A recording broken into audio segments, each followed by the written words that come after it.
mga kalapatids. So update po sa ating loft. So hindi pa po tapos ang ating loft. Kitang-kita naman po, wala po tayong trapdoor, wala po tayong aviary. So 6 months po tayong hindi nakapaglinis. So dahil po winter, so yun po, magulo pa po ang ating loft.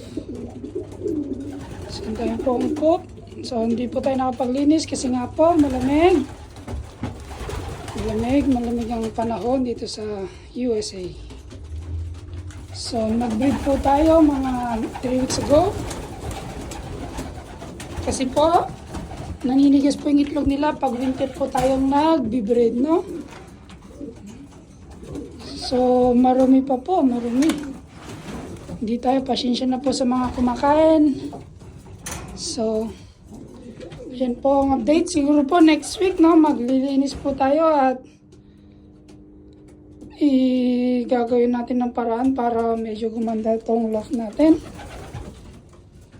So ito po, mix po yan, mix. Wala po, isa lang po yung kulungan natin. So kitang-kita naman po, parang napabayaan, no? So next week po, maglilinis tayo next week. Salamat po kalapatids. At ipopost ko na po muna to at yun nga po. Abang po tayo sa mga itlog nila, no? So yung iba po, meron na pong itlog. Nga po, no? Dumi eh. So maglilinis tayo at i-update po natin mga itlog, no? Salamat po.